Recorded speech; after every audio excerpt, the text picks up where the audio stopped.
اللهم صل على سيدنا ومولانا محمد وعلى سيدنا علي وسيدتنا فاطمة وسيدتنا زينب وسيدنا حسن وسيدنا حسين وعلى آله وصحبه وبارك وسلم سيدنا ومولانا محمد۔ بسم اللہ الرحمن الرحیم۔ السلام علیکم ناظرین، پروگرام صبح نور کے ساتھ آپ کا میزبان نذیر احمد غازی حاضر ہے۔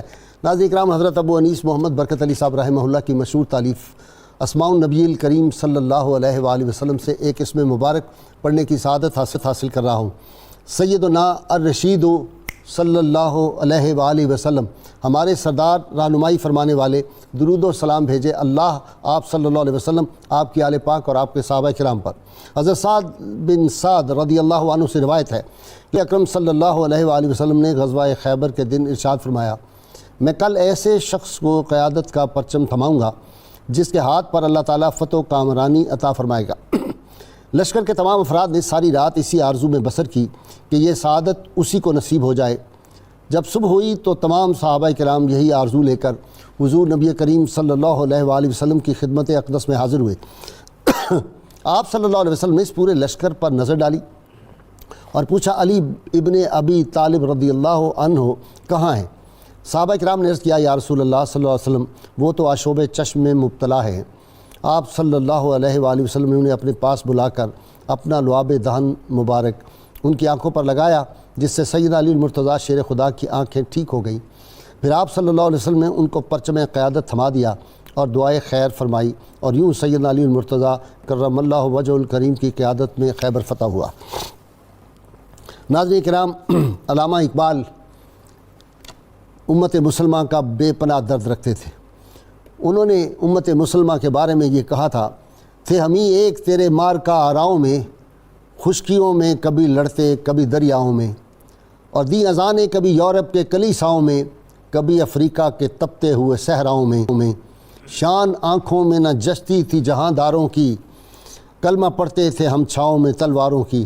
اور یہ کہا کہ یہ غازی یہ تیرے پراسرار بندے، جنہیں تو نے بخشا ہے ذوق خدائی، دو نیم ان کی ٹھوکر سے صحرا و دریا، سمٹ کر پہاڑ ان کی ہیبت سے رائی، دو عالم سے کرتی ہے بیگانہ دل کو، عجب چیز ہے لذت آشنائی، اور شہادت ہے مطلوب و مقصود مومن، نہ مال غنیمت نہ کشور کشائی۔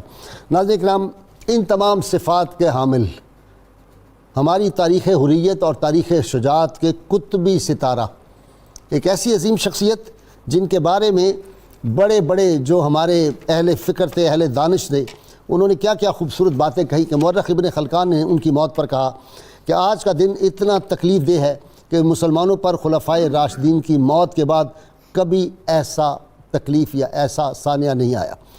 ناظرین کرام، انہوں نے کہا کہ آج اسلامی دنیا کی تاریخ جو ہے وہ تاریخ ہو گئی ہے، اور جب اس شخصیت کا وصال پاک ہوا تو مفتی اعظم فلسطین جو تھے، انہوں نے کہا کہ ٹھہر جاؤ ابھی۔ جب ان کا جسد اقصی قبر میں رکھا، انہوں نے تلوار منگوائی اور کہا کہ اس مجاہد اعظم کی تلوار بھی اس کے ساتھ دفن کر دی جائے، چونکہ اب اس تلوار کو چلانے والا کوئی باقی نہیں ہے۔ یہ وہ شخصیت تھی، 100 سے زیادہ جنگوں میں حصہ لیا، اور موت ان کو بستر مرگ پہ آئی تو جب ان کا آخری وقت تھا تو وہ رو رہے تھے کہ 100 جنگوں میں حصہ لیا اور شہادت نصیب نہیں ہوئی۔ لوگوں نے پوچھا یہ کیوں ہوا؟ کہنے لگے مجھے بچپن میں میرے والد گرامی سیدنا غوث الاعظم کی خدمت میں لے گئے تھے، انہوں نے میری گردن پر محبت سے ہاتھ پھیرا تھا، اس کی برکت سے لگتا ہے کہ کسی کافر کی تلوار، کسی اسلام دشمن کی تلوار میری گردن تک نہیں پہنچی۔ ناظرین کرام، یہ شخصیت وہ تھی، سلطان صلاح الدین ایوبی رحمۃ اللہ علیہ۔ ان کے کیا ذکر کیا جائے، اس پہ والیوم ان کی جو جرت، شجاعت، ان کی عظمت اور ان کی مخلوق خدا کی خدمت پر والیوم اور والیوم لکھے جا سکتے ہیں۔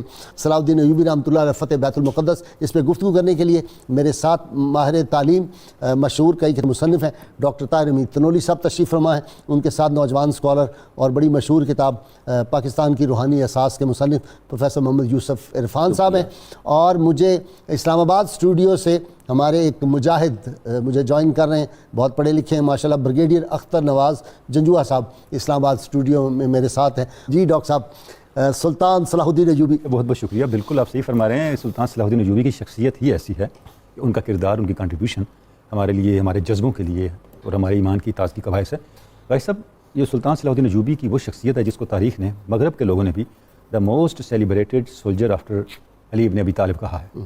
یعنی اسلام کی تاریخ کے اندر سیدنا علی مرتضیٰ کے بعد جس سولجر کو بہت زیادہ سیلیبریٹ کیا گیا وہ سلطان صلاح الدین ایوبی کی شخصیت ہے، اور ایک ایسی شخصیت جو سپاہی ہوتے ہوئے، سپاہی ہونے کے باوجود، ایک مرد میدان جس کو کہتے ہیں، میدان جنگ کا شاہ ہونے کے باوجود، اس کی خصوصیات اور اس کے کریکٹر کی اور کردار کی صفات اتنی عظیم ہیں۔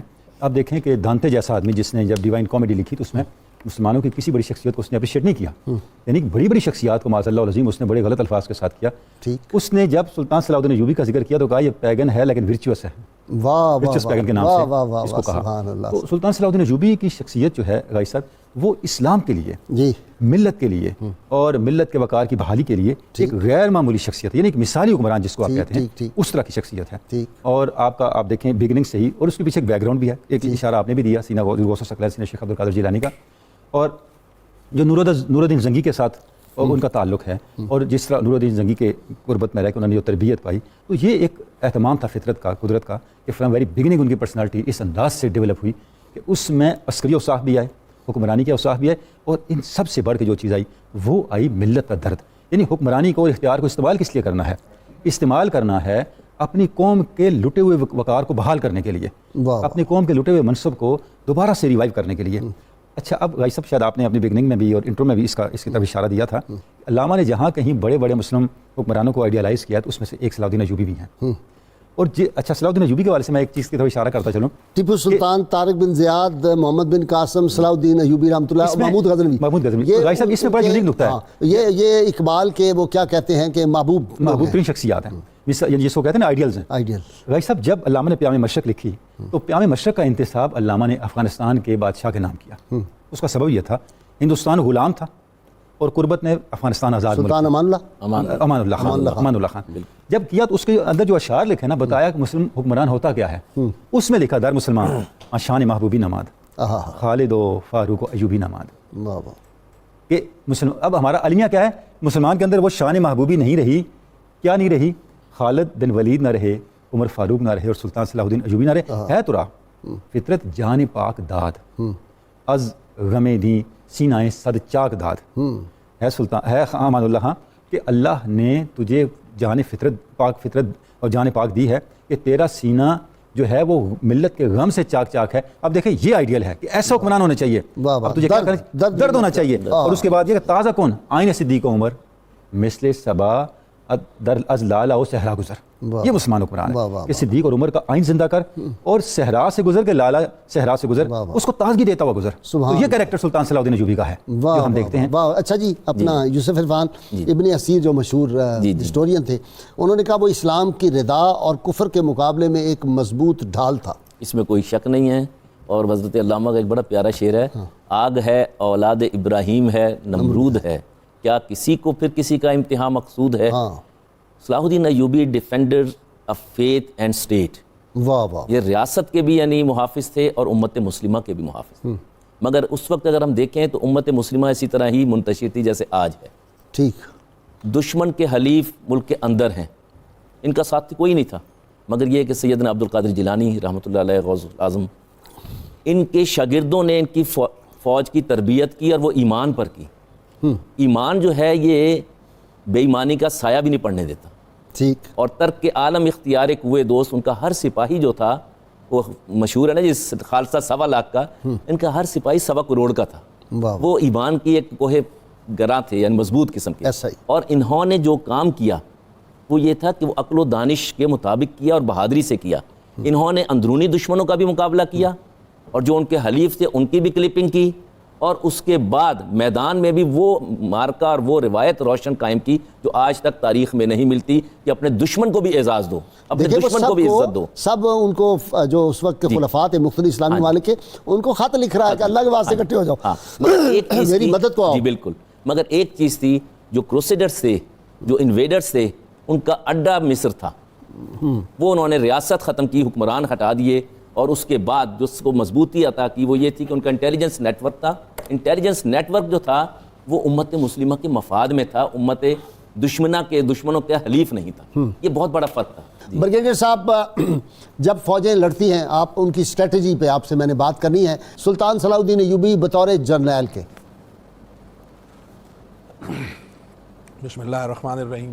جی جناب، ایک تو میں آپ کا بہت شکر گزار کہ آپ کے پروگرام میں آ کر اور آپ کی باتیں سن کر، آپ کے پینلسٹ کی باتیں سن کر، خواہ پروگرام میں موجود ہوں یا سن رہا ہوں، ہمیشہ یہ حصول علم کا باعث بنتا ہے. بہت شکریہ. اور جیسے پچھلی دفعہ کہا تھا کہ یہ سیریز وہ ہے جو ہر مسلمان طالب علم کو، ایسے لوگوں کو پڑھنا چاہیے اور جاننا چاہیے کہ ان لوگوں نے اسلام کی خاطر کیا کچھ کیا. ٹھیک. حالات جو اس وقت تھے آج بھی غالباً عالم اسلام کے حالات ایسے ہیں، بلکہ اس سے بھی برے ہیں، کیونکہ آج کوئی سلطان صلاح الدین ایوبی رحمۃ اللہ علیہ موجود نہیں ہے. ٹھیک. سلطان صلاح الدین ایوبی کے متعلق جو بات انہیں ممتاز کرتی ہے باقی جرنیلوں سے، وہ یہ ہے کہ وہ ایک پہلے عالم تھے، حلم ان میں کوٹ کوٹ کر بھرا ہوا تھا، علم بہت زیادہ تھا، جرنیل بہت اعلیٰ پائے کے تھے، وفاداری بہت زیادہ تھی، خلوص تھا، اور سب سے بڑی بات یہ ہے کہ ایک ایسی استقامت، نہ پریشان ہونے والی ان کی کیفیت تھی کہ جنگ کی صورتحال کچھ بھی ہو، دشمن کس حالت میں بھی ہو، ایک واحد جرنیل جو اپنی فوج کے ساتھ ٹینٹ کے اندر موجود رہ کے بھی، جس کی ہوش و حواس ہمیشہ قائم رہے، سبحان اللہ، ہر وقت قائم رہے، اور مقصد صرف ملت کا اتحاد اور دین کی سربلندی رہا. اب اگر میں یہ کہوں کہ یہ لوگ چنے ہوئے لوگ تھے، چنیدہ، پیدائش کے وقت جو ان کے خاندان کی حالت تھی وہ تاریخ میں ہے. پھر اس کے بعد ان کو نور الدین زنگی جیسا عظیم عادل حکمران اور مسلمان حکمران ملا، جو عشق رسول پاک صلی اللہ علیہ وسلم میں گندا ہوا تھا. اور آپ صلی اللہ علیہ وسلم کی شفقت دیکھیے کہ اپنے آپ کو جو وہاں پہ جو مردود تنگ کر رہے تھے ان کو بچانے کے لیے نور الدین زنگی جیسے جرنیل کوئی خواب میں 3 دفعہ تشریف لائے.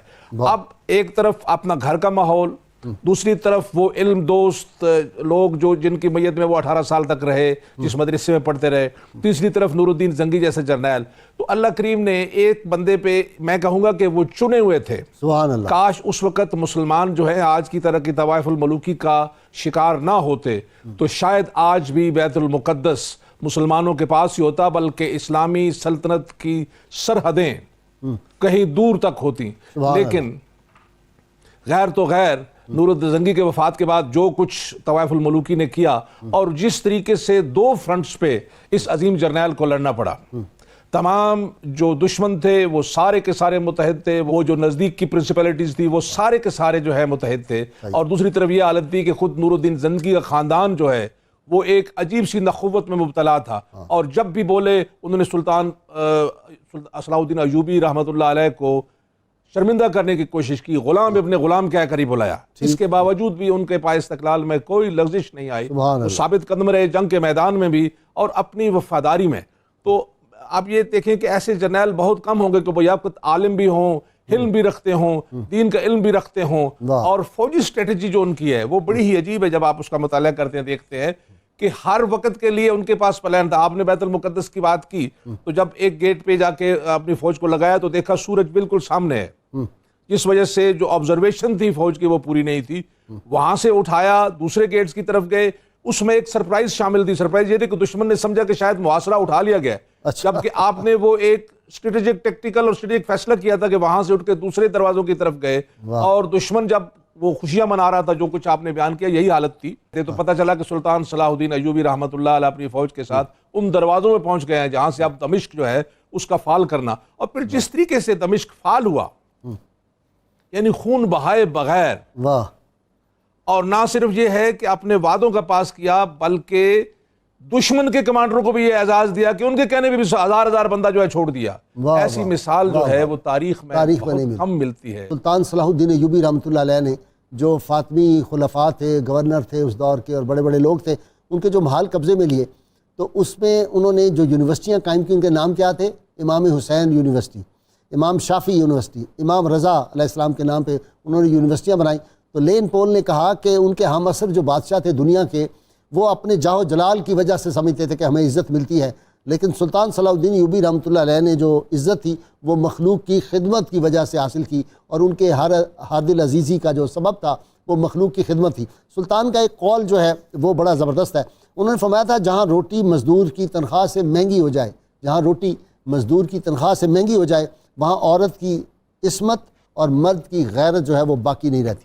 جی کیسی زبردست باتیں کر گیا جی بھائی صاحب، یہی تو ویژن ہے. یعنی وہ کیسے حکمران تھے، ان کا کتنا ویژن کلیئر تھا اور کتنی کی نظر تھی، اور اس دور کے مسائل پہ نظر، اور کس انداز کے ساتھ انہوں نے اپنی اسٹریٹجی ڈیولپ کی. آپ دیکھیں کہ کم و بیش 88 سال بعد انہوں نے بیت المقدس کو دوبارہ واپس لیا. اور 1999 میں جو تھے انہوں نے عیسائیوں نے قبضہ کیا. اب انہوں نے کیا کیا، اس کے لیے جو انہوں نے اسٹریٹجی بنائی، 2-3 اس کی ڈائمینشن ہیں جس پہ فوکس کرنا بڑا ضروری ہے. ٹھیک ہے. پہلی بات یہ ہے کہ انہوں نے کوشش یہ کی سب سے پہلے تو پورے جو مسلم حکمران ہیں وہ اکٹھے ہو جائیں. جب وہ اکٹھے نہیں ہوئے تو انہوں نے خود اپنی فورسز کو اس کے لیے تیار کیا. اچھا، اس کے بعد ہسٹری میں یہ بتاتی ہے کہ جو فلسطین کے اوپر قبضے کی چابی ہے وہ رکھی ہوئی ہے مصر کے اندر. انہوں نے مصر پر اپنا کنٹرول مکمل کیا. ٹھیک. اچھا، اب جب مصر کے اندر کنٹرول مکمل کیا، اپنا نظام لائے، حتیٰ کہ مصر میں عباسی خلیفے کا خطبہ پڑھا جانے لگا. یعنی اب یہ بھی دیکھیں کہ مرکز کے ساتھ ان کا کتنا ایک اس کو ان کو اس کی اہمیت کا کتنا ادراک تھا. چاہتے تو اپنے نام کا خطبہ بھی جاری کر سکتے تھے. یہ کیا، اور اس کے بعد پھر انہوں نے جو اب اپنا اگلا جو تھا وہ اسٹیپ اٹھایا، اور بیت المقدس کے اوپر جو قابضین تھے اس وقت ان کے ساتھ ان کا جو مارکے ہوئے، اور جا کے انہوں نے دوبارہ یروشلم کے اوپر اپنا قبضہ حاصل کیا. اس پورے عمل میں ہم دیکھتے ہیں کہ جو اعلیٰ ترین ایتھکس ہے اسلام کے قانون جنگ کی، اس کی پوری آبزرونس ہمیں نظر آتی ہے. اس سے بڑی کیا ہے کہ رچرڈ کا گھوڑا مر گیا تو گھوڑا اپنا بھیج دیا اس کو، وہ بیمار ہوا تو اس کو اپنا حکیم طبیب بھیج دیا. جب آخر میں ایسا آدمی کوئی ہے، فتح مکہ کا منظر آپ ذہن میں رکھیں. ایسا ہی اور سلطان صلاح الدین وہ سارا کریکٹر جو ہے وہ آپ کو عملاً سلطان صلاح الدین ایوبی کی شخصیت میں نظر آ رہا ہے. سلطان صلاح الدین ایوبی کی بے لوثیت، اس کے کردار کی پاکیزگی، مقصد کے لیے اخلاص، بصیرت اور جنگی اسٹریٹجی، یہ چیزیں مل کے ہمیں انہوں نے اس قابل بنایا کہ ہم 88 سال کے بعد دوبارہ بیت المقدس کے اوپر قابض ہوئے. اب وہ قبضہ جاری رہا 1948 تک. ایگزیکٹلی 750 سال تقریباً بنتی. اور 1948 میں غالباً دیکھیں ہماری وہی سچویشن تھی جو سچویشن اس وقت بیت المقدس کے فعال ہونے کی تھی. اس کا مطلب یہ ہے کہ آج آپ نے اسی کریکٹر کو زندہ کرنا ہے. واہ واہ، مصر کا کیا حال ہے؟ بات آپ نے مصر کا کیا حال ہے؟ یعنی میں سمجھتا ہوں کہ یہ جو تاریخ کا ایک اسٹیٹمنٹ ہے کہ the key of Palestine lies in Egypt, تو وہ جو چیز ہے وہ آج بھی آپ کو نظر آ رہی ہے. یعنی جب تک آپ ان حالات کو اسی طرح سے کنٹرول میں نہیں لے کے آتے، اپنے اندر وہ کمٹمنٹ، وہ اخلاص پیدا نہیں کرتے. آپ دیکھیں نا کیا اس کے کردار کی پاکیزگی ہے. انتقال کس بات پہ ہوا؟ قرآن مجید کی تلاوت ہو رہی ہے، وَلَهُ لا إله إلا هو، اس آیہ مبارکہ کے اوپر آ کے سلطان صلاح الدین ایوبی کا انتقال ہوا. سلطان صلاح الدین ایوبی جو ہیں یہ حضور صلی اللہ علیہ وسلم کے اسوہ حسنہ کی بہترین تصویر ہیں.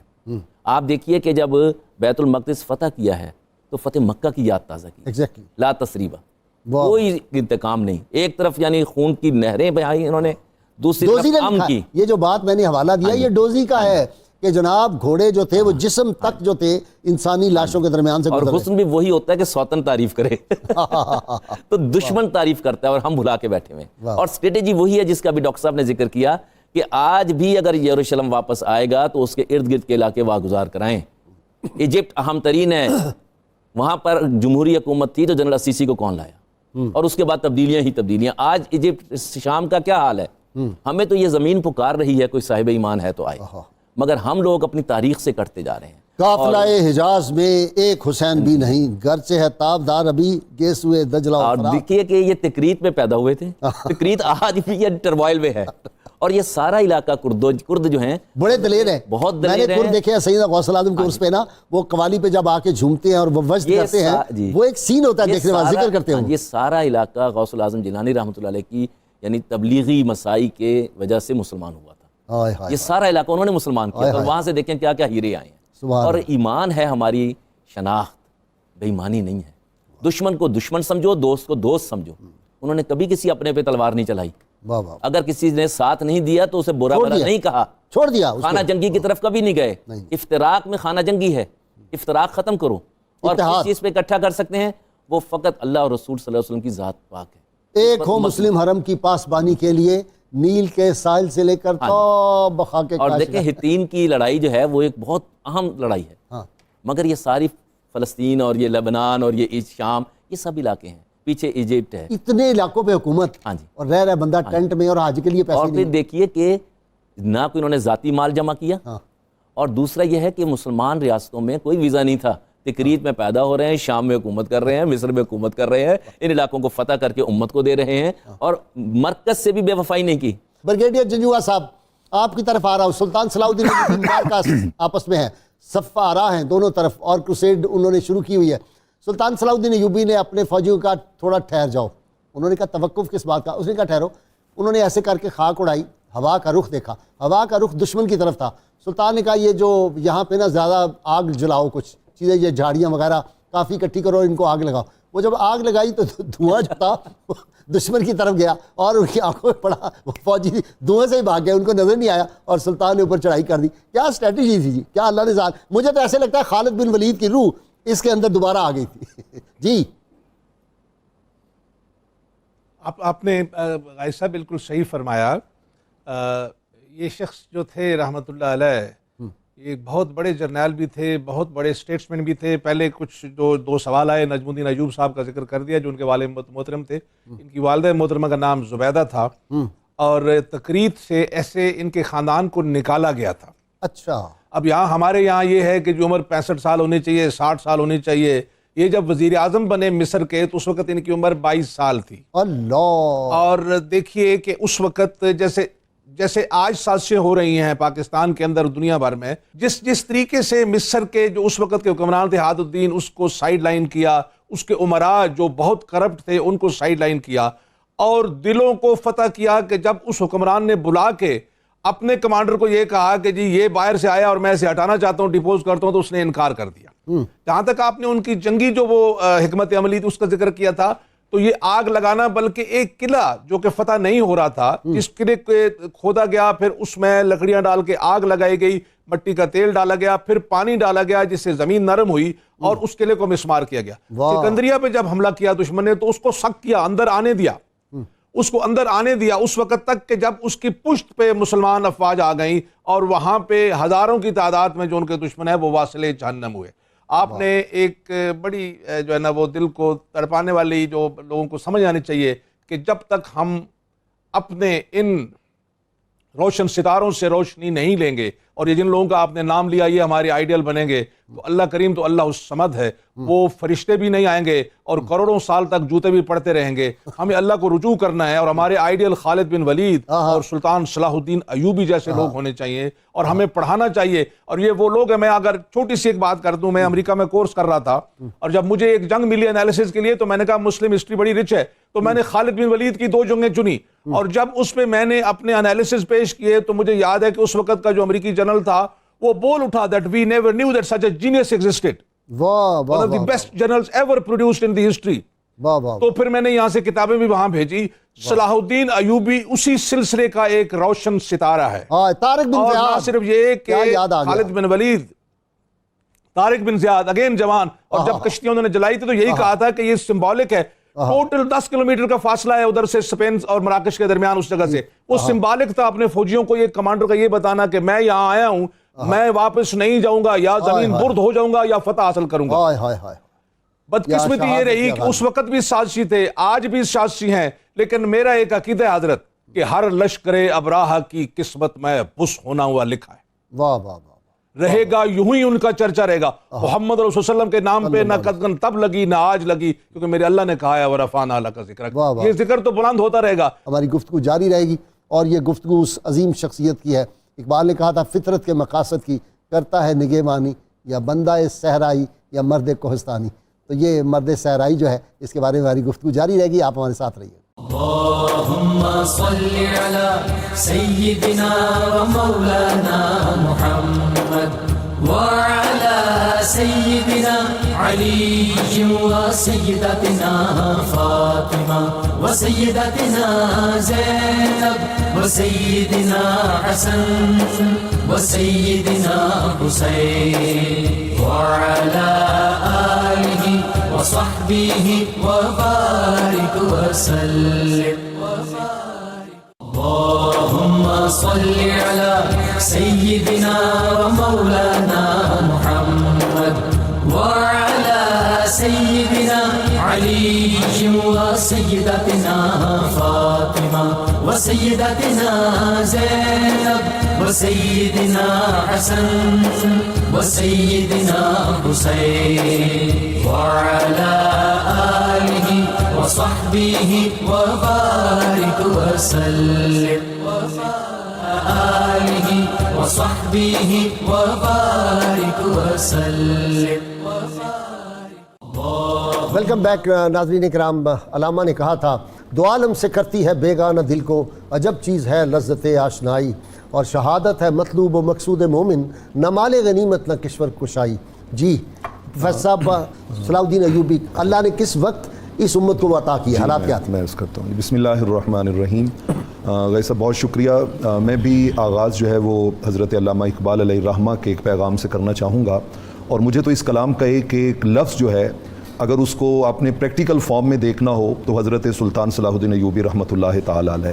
علامہ نے کہا تھا یہ پورب یہ پچھم چکوروں کی دنیا، میرا نیل گوں آسماں بے کرانہ، حمام و کبوتر کا بھوکا نہیں میں، کہ ہے زندگی باز کی زاہدانہ، پرندوں کی دنیا کا درویش ہوں میں، کہ شاہی بناتا نہیں آشیانہ، اور جھپٹنا پلٹنا پلٹ کر جھپٹنا لہو گرم رکھنے کا ہے ایک بہانہ، اور ہوائے بیاں باں سے ہوتی ہے کاری.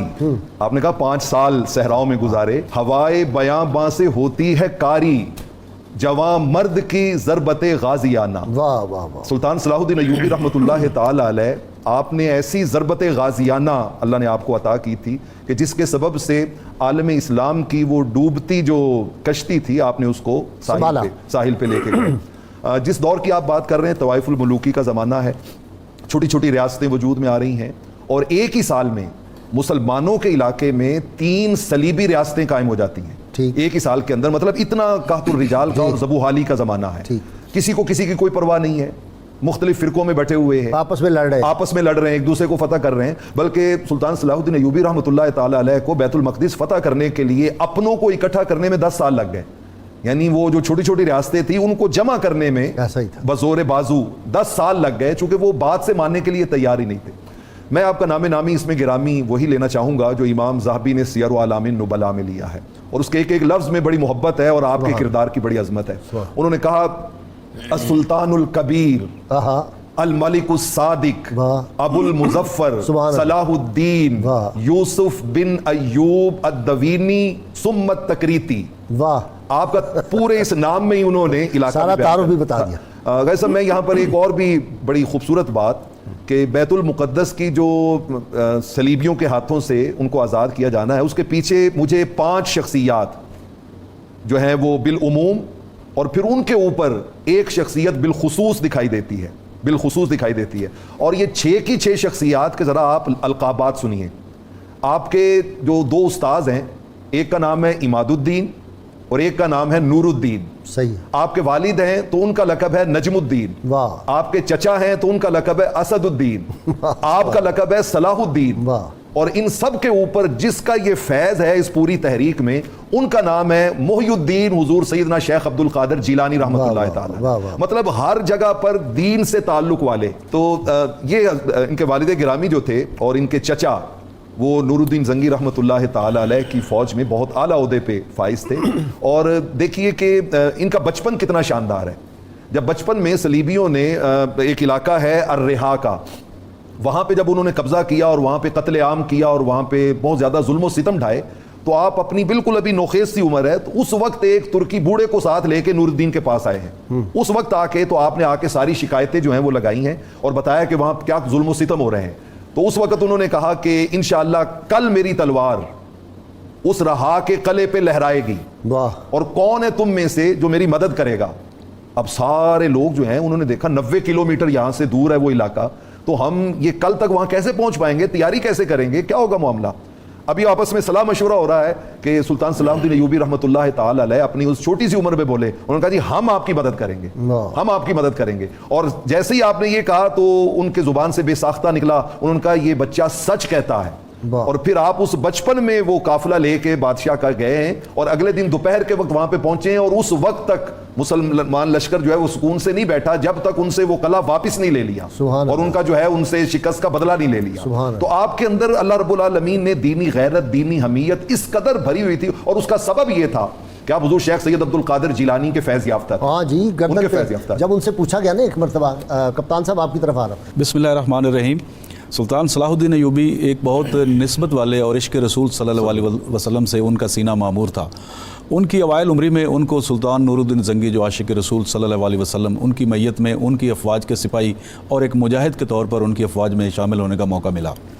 سلطان صلاح الدین ایوبی جو جن حالات میں انہوں نے اپنا مصر پر حکومت قائم کی، اس میں جو علاقہ ہے جو آج کل موجودہ مصر ہے اور ایتھوپیا کا حصہ جو افریقہ کا جو ایسٹرن سائیڈ ہے، جو ریڈ سی جس کو ہم کہتے ہیں، سعودی عرب کا جو آج کل حجاز کا جس کو علاقہ کہتے ہیں، کہ جو عربین پیننسولن کا ویسٹرن حصہ اور اس کے افریقہ کا ایسٹرن، اس کے درمیان میں یہ سمندر کی پٹی ہے۔ تو اس وقت جو آمد و رفت کا جو طریقہ تھا وہ سمندری سفر سمجھا جاتا تھا۔ تو ایسے میں اللہ تعالیٰ جل شانہ اپنا ان کا ایک نظام ہے کہ وہ ایک مجاہد، کوئی آدمی کوئی سفیر بھیج دیتے ہیں اور اپنا مقصد جو ہے وہ ابابیل بھی جو ہے وہ ہاتھیوں کو شکست دے دیتے ہیں۔ تو صلاح الدین ایوبی جو تھے انہوں نے، ان کی بلکہ یہ وصیت تھی، آپ نے ذکر کیا ان کی تلوار کا، انہوں نے کہا تھا کہ میری تلوار میرے ساتھ دفن کرنا، روز محشر میرے خدا کے حضور یہ میرے گواہی ہوئے گی کہ میں نے جہاد کیا۔ جہاد اور دین اسلام دو بالکل پیرلل سائڈ بائی سائڈ، ہاں لازم و ملزوم ہے۔ جہاد کے تصور کے بغیر دین اسلام جو ہے صحیح طریقے سے چل نہیں سکتا، اور حکمرانوں پر لازم ہے کہ وہ اس کا انتظام کریں۔ اور جب جو یورپین جو ہیں، جو مورخین ہیں اور جو رائٹرز ہیں، انہوں نے سلطان کو بڑے کمال الفاظ میں یاد کیا ہے۔ بہت ہی غیر متنازع شخصیت سلطان کی رہی ہے۔ اب دانتے نے جو اس کی جو ہے یوسف عرفان، اصل بات ہے کہ صلاح الدین ایوبی جو تھے وہ دین اور وطن سے مخلص تھے، اور یہ اخلاص جو تھا اس کے پیچھے ایک لڑی تھی، جیسے عماد الدین زنگی ہیں، نور الدین زنگی ہیں، پھر یہ صلاح الدین ایوبی ہیں۔ نور الدین زنگی جو ہیں، انہوں نے وہ فضا تیار کی تھی، راستہ بنایا تھا جو صلاح الدین ایوبی کی کامیابی کا راز ہے، مگر اس کے پیچھے تربیت بھی کی تھی۔ جی تربیت بھی کی تھی، اور اس کے پیچھے سب سے بڑی بات جو ہے وہ سیدنا عبدالقادر جیلانی رحمۃ اللہ علیہ کی خدمات ہیں، کہ جہاں انہوں نے ان کردوں کو فتح اسلام سے آشنا کیا، وہاں کرد ہیں بڑے دلیر، جی یہ قوم کردوں کی شروع سے ہی بڑے، اور یہ بڑی حیرانی کی بات ہے، تکریت جو علاقہ ہے صدام حسین کا علاقہ بھی وہی ہے، پیدائش کا وہی ہے، میں گیا ہوں۔ اور یہ علاقے جو تھے یہ کیسر و کسرا کے جانشین تھے صلاح الدین ایوبی، یہ یمن، جی شام، مصر، عراق، ایران کے علاقے، اور پھر حجاز مقدس۔ اگر ہم آج دیکھیں تو آج بھی نقشے جو حجاز کے شائع کیے جا رہے ہیں وہ کچھ اور ہیں، مگر یہ ہے کہ وہ آ کے یہاں پر بیٹھ گئے ہیں، اور اسی طرح کی کیفیت ہے کہ جہاں صلیبی نے اپنی حکومتیں بنا لی تھی، ریاستیں بنا لی تھیں، افراتفری انارکی کی وجہ سے آج بھی حالت یہ ہے کہ کوئی دوست بن کر شام میں مار رہا ہے، کوئی دشمن بن کے مار رہا ہے، مر مسلمان رہے۔ اور جس ہر جگہ ہی، ہر جگہ میدان جنگ بھی ہمارا، جی سرزمین بھی ہماری، اور بندے بھی دونوں طرف سے ہمارے مر رہے ہیں۔ اس میں جو سب سے بڑی بات ہے کہ صلاح الدین ایوبی جہاں بہت بڑے مجاہد تھے، وہاں بہت بڑے منتظم بھی تھے، منتظم، مدبر اور مدبر تھے، پلانر۔ اور انہوں نے 3-4 باتیں جو ان کی کامیابی کا راز تھیں، اس میں یہ تھا کہ وہ دشمن کے دشمن تھے، دوست کے دوست تھے۔ انہوں نے کبھی دوست کو دشمن نہیں بنایا اور دشمن کو دوست نہیں بنایا، کبھی دھوکہ نہیں کیا، دھوکہ دینے کا تصور دشمن کو بھی دھوکہ نہیں دیا، نہیں کبھی نہیں۔ اور اس میں کمال یہ تھا کہ انہوں نے جب یہ علاقے 1174 میں مکمل طور پر انٹرنل سیکیورٹی کوہرنس آ گئی، ہم آہنگی آ گئی، تو کوئی شورش سرکشی کسی نے نہیں کی۔ یہ وہ شخصیت کا کمال ہے کہ وہاں پر عدل تھا، وہاں پر بیت المال کے مال کا تحفظ تھا، اور وہاں پر یہ چیز تھی کہ اسلام تلوار سے نہیں پھیلا مگر تحفظ تلوار سے ہوتا ہے۔ اور پھر دوسری بات یہ تھی، ایک بات یہاں پہ بڑی زبردست ہے اپنا یوسف، کہ جتنی اس کی طاقتور تلوار تھی نا، اس کو اپنی تلوار پہ اور زور بازو پہ یقین تھا، اس سے بڑھ کے اس کا اپنے اللہ کے حضور ہاتھ اٹھانے پہ، دعا پہ بڑا یقین تھا۔ سلطان کا دعا پہ بڑا یقین تھا، وہ جو ہے نا کہ دعا مومن کا ہتھیار ہے، یہ ہتھیار بھی اس نے خوب استعمال کیا ہے۔ مجھ سے اگر پوچھیں تو مسلمان کا سب سے بڑا جو معراج ہے انسان کی، مسلمان کی، صاحب ایمان کی، وہ دعا ہے۔ میری دعا ہے کہ تیری آرزو بدل جائے۔ دعا تقدیر بدلتی ہے۔ تقدیر جو ہے وہ اسیسمنٹ کا نام ہے، وہ ایک ایکوریٹ ایویلویشن کا نام ہے۔ آپ کی دعا سے، جیسے کہ قرآن میں ہے کہ ان اللہ لا یضیع اجر المحسنین، کہ اللہ تعالیٰ نے کبھی احسان کرنے والوں، نیکی کی بھلائی کرنے والوں کے عمل کو ضائع نہیں کیا۔ صلاح الدین ایوبی وہ شخص ہے جس کی عمر تو تھوڑی ہے کہ 57 برس ہے، مگر کارنامے جو ہیں وہ تا قیامت رہنے والے ہیں۔ وہ اس وجہ سے ہیں کہ ان کی پالیسی تھی کہ حلیف کو، دشمن کو دشمن سمجھو، دوست کو دوست سمجھو۔ دوسری بات یہ تھی کہ علاقے سے وہ تاریخ کے اوراق میں نہیں، ہمارے دلوں میں بھی زندہ ہے، بے شک، اور اس کی کئی وجوہات ہیں، لیکن ایک دیکھیں نا ایمان افروز بات کہ فصیل شہر پہ پہنچ گیا، 26 کو پہنچ گیا تھا دن کو، 25 کو بلکہ رات کو پہنچ گیا۔ انہوں نے کہا جی چلے شہر کے اندر مذاکرات ہوتے رہے، اور وہ بندہ آیا جو اسقف اعظم تھا، اس نے کہا جی کہ ہم سے مذاکرات کر لیں، کچھ شرائط ہماری مان لیں، ہم شہر خالی کر دیتے۔ انہوں نے کہا نہیں، تم جب ہم سے لڑ رہے ہو پہلے مانتے جب ہم نے آپ کو کہا۔ خیر وہ طے ہو گئی۔ اس نے کہا پھر ہم یہ کریں گے 500 بچے عورتیں اور مرد ہمارے قبضے میں ہیں قلعے میں، اور ہم ان سب کو پھر قتل کر دیں گے۔ تو سلطان نے کہا ٹھیک ہے میں تمہاری شرائط مانتا ہوں ان مسلمانوں کی جان کے لیے۔ اب وہ سارے ساتھی کہتے تھے چلیں اندر چلیں، شہر کہتا نہیں۔ 27-26 کی جب رات آئی ہے، دن گزار کے 27 کی رات شروع ہوئی ہے، تو سلطان نے کہا اب چلو، اور سیدھا بیت المقدس میں گیا ہے، اور وہاں پھر اللہ کے حضور سر مسجود ہوا ہے کہ یا اللہ میں نے تیرے سے مانگا تھا اور تیرے سے وعدہ کیا تھا، تیرے معبود صلی اللہ علیہ وسلم نے اس جگہ پہ سارے انبیاء کی امامت کی تھی، آج 27 رجب کو سلطان صلاح الدین ایوبی تیرے حضور سر خلوت۔ یہ ہے عاشقوں کی بات۔ بے شک ایسی ہے، اس میں کوئی شک ہی نہیں ہے۔ غازی صاحب، علامہ نے ایسی تو نہیں کہا تھا جواب شکوہ کے کلائمیکس پہ جا کے کہ قوت عشق سے ہر پست کو بالا کر دے، دہر میں اسم محمد سے اجالا کر دے، صلی اللہ علیہ وآلہ وسلم۔ سلطان صلاح الدین ایوبی رحمۃ اللہ تعالی علیہ، ہر بندے کو کچھ نہ کچھ زندگی میں اس کا ذوق فنون لطیفہ اور یہ شاعری کا بھی ہوتا ہے، اور پھر شاعری میں سے بھی بعض اشعار ایسے ہوتے ہیں کہ جو انسان کی زندگی میں ہمہ وقت شامل رہتے ہیں۔ تو اسی طرح سلطان صلاح الدین ایوبی رحمۃ اللہ تعالی علیہ آپ بھی عشق رسالت مآب صلی اللہ علیہ وآلہ وسلم میں آپ دیکھیں نا کہ وہ جو آپ نے بات کی کہ انہوں نے کہا تھا کیف اضحک والقدس فی یدی اعدائی، میں کیسے مسکراؤں جبکہ ہمارا بیت المقدس جو ہے وہ اس کے پیچھے بھی عشق رسالت مآب صلی اللہ علیہ وآلہ وسلم ہے، لیکن میں وہ جو اشعار اکثر گنگناتے تھے وہ آپ کے سامنے پڑھنا چاہوں گا۔ وہ پڑھا کرتے تھے اور اس میں وہ در پردہ اپنا ایک راز بھی لوگوں کے سامنے رکھتے تھے۔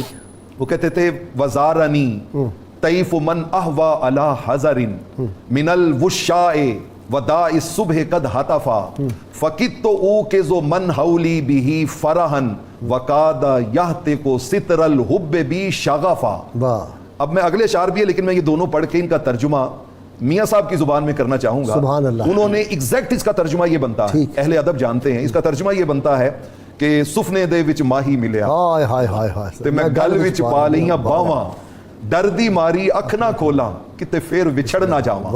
یعنی سلطان صلاح الدین ایوبی کہتے ہیں کہ مجھے خواب میں وہ جلوہ دکھائی دیا کہ میرا دل کیا کہ میں دائیں بائیں جو لیٹے ہوئے انہیں ہلا ہلا کے جگاؤں اور انہیں بتاؤں کہ آج مجھے خواب میں یہ جلوہ نصیب ہوا ہے، یہ جلوہ نصیب ہوا ہے۔ آپ نے دعا کی بات کی تو غازی صاحب سنن ترمذی کی روایت ہے لا يرد القضاء الا الدعاء۔ سلطان کا اس بات پہ یقین آقا کے اس فرمان کی وجہ سے تھا کہ دعا ایک ایسی چیز ہے جو اللہ کے کیے ہوئے فیصلوں کو بھی بدل دیتی ہے، اور اللہ رب العالمین نے خود اس کے مانگنے کا حکم ارشاد فرمایا ہے۔ آپ دیکھیے کہ سلطان کی دعا جو اکثر وہ مارکوں میں مانگا کرتے تھے، جب بہت زیادہ معاملہ گھمبیر ہو جاتا نا تو وہ کہتے الہی قد انقطعت اسباب الارضیہ، یا اللہ جو زمین کے وسائل اور اسباب تھے نا وہ تو میرے سارے منقطع ہو گئے، ان پر میرا کوئی بھروسہ نہیں رہا۔ ولا یبقى الا الاخلاد الیک والاعتصام بحبلک والاعتماد علی فضلک انت حسبی وانت نعم الوکیل۔ اے اللہ اب بھروسہ تیری ذات پر ہے، اب میرا یقین تیری مدد پر ہے۔ اور جب یہ دعا مانگتے بلکہ اکثر اپنے جو لشکر تھا اسے روکے رکھتے، معاملہ ڈیلے کیے رکھتے، اور کہتے کہ جب جمعے کا دن آئے نا اور عین جب خطبہ جمعہ کا وقت آئے اس وقت دشمن پہ حملہ کرنا ہے۔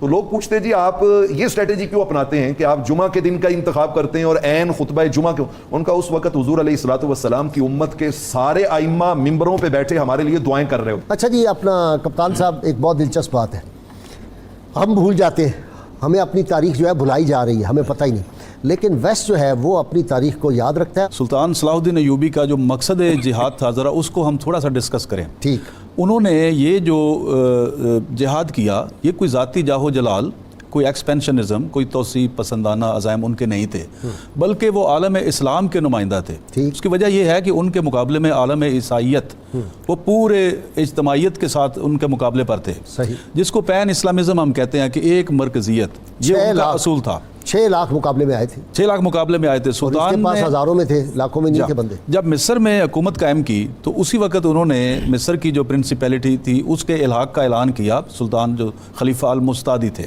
ایک مرکزیت کے وہ قائل تھے، اور جہاں تک ان کی عدل و انصاف کی جو حکومت ہے اس کی یہ مثال ہے کہ جو قیدی تھے جن سے تاوان وصول کرنا تھا، ایک پروکلیمیشن جاری کیا گیا جس کی آج کل تاوان کی قیمت جو ہے وہ $50، تقریباً 6,000 یا 7,000 روپے، جو جنگ کے اخراجات تھے، یہ فی کس دیتے جائیں اور ان کو آزاد کرتے جائیں، ان کو قیدی غلام بنانے کی طرف نہیں گئے۔ ان میں سے جن کے پاس وہ پیسے بھی نہیں تھے، نادار تھے، ان کو معاف کر دیا، اور اپنی جیب سے سلطان نے خود پیسے بھی ادا کیے۔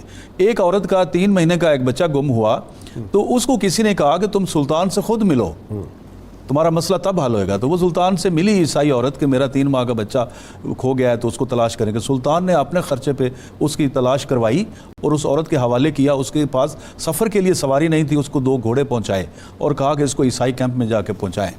سلطان اتنے نیک دل اور اتنے آنیسٹ اور اتنے دیانتدار شخص تھے کہ انہوں نے اپنی تمام دولت اللہ کی راہ میں لٹا دی, غرباء میں تقسیم کر دی.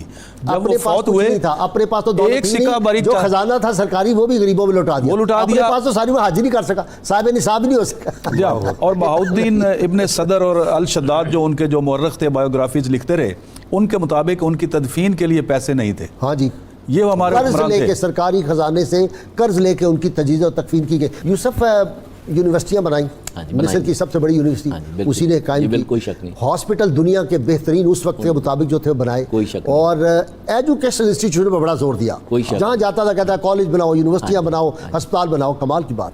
اور یہی وہ چیز تھی جس کی وجہ سے جہاد میں کامیابی تھی. 2 راز انہوں نے بتایا کہ فوج اور عوام کا تعلق جو ہے وہ محبت کا اور تحفظ کا ہونا چاہیے. وہ ذرا آیت پڑھ دیں, وَيَمْكُثْ فِي الْأَرْضِ کیا ہے؟ وَأَمَّا مَا يَنْفَعُ النَّاسَ فَيَمْكُثْ فِي الْأَرْضِ. ہاں, کہ جو لوگوں کے لیے نفع بخش ہوتا ہے اس کو ہم استحکام دیتے ہیں, اس کی ریاستی قائم رہتی ہے. ان کے دور میں کوئی یعنی بغاوت نہیں ہوئی, یہی وہ خوبی تھی. دوسرا, عوام اور حاکم کا رشتہ. وہ عوام اور حاکم کا رشتہ ایسا تھا کہ وہ عدل اور انصاف پر مبنی تھا, بھلائی پر مبنی تھا. کبھی انہوں نے کسی امیر کو, کسی غریب کو, کسی اپنے مقتدر طبقے کو جو ارد گرد تھے ان کے ساتھ امتیازی رویہ نہیں رکھا. عدل قانون کے سامنے وہ خود بھی, ان کی اولاد بھی اور ان کے عزیز و اقارب بھی اسی طرح عام مجرم ملزم کے طور پر پیش ہوتے تھے. اور اگر کسی رعایا میں سے, عوام میں سے کسی کے ساتھ کسی نے بہت زیادتی بھی کی ہے تو پہلے انہوں نے سمجھایا ہے کہ بھئی دیکھو تم یہ کام کر رہے ہو, کیا یہ زیب دیتا ہے؟ تو مسلمان ہو, کیا قرآن و سنت اس کی اجازت دیتا ہے؟ جس کی وجہ سے محبت تھی. اور یعنی مورخین لکھتے ہیں کہ صلاح الدین ایوبی کی شخصیت کے 2 بڑے پہلو تھے, ایک ہیبت اور جلال تھی, دوسری محبت تھی. لوگ ان سے محبت کرتے تھے, رحم دلی. اور رحم دلی کا تو یہ عالم تھا کہ جیسے ابھی بچے کا ذکر کیا, وہ کفار و مشرکین ہوں یا مسلمان ہوں, وہ سب کے ساتھ ایک ہی رویہ رکھتے تھے. ہیومنزم کی سب سے بڑی مثال ہے. بہت شکریہ جی آپ کا کپتان صاحب, آپ کا بھی, یوسف آپ کا. کتاب الشفاء سے نسخہ ہے جی دشمن کو مغلوب کرنے کا. جنگ کی حالت میں اللہ تعالیٰ کا اصلاح کا اسم مبارک یا خالق کو 300 بار پڑھ کر دشمن کی طرف پھونک دیں, انشاءاللہ دشمن مغلوب ہو جائے گا. شرط یہ اول و آخر 11 مرتبہ کوئی بھی درود پاک جو آتا ضرور پڑھیں. سلطان صلاح الدین ایوبی فرماتے ہیں اگر کسی قوم کو بغیر جنگ کے شکست دینی ہو تو اس قوم کے جوانوں میں بے حیائی پھیلا دو. ناظرین کو اللہ کریم سے دعا ہے اللہ تعالیٰ ہمیں حضور رحمت کونین صلی اللہ علیہ وسلم کی غیر مشروط محبت لامحدود وفاداری نصیب فرمائے. اللهم صل على سيدنا ومولانا محمد وعلى سيدنا علي وسيدتنا فاطمة وسيدتنا زينب وسيدنا حسن وسيدنا حسين وعلى آله وصحبه وبارك وسلم.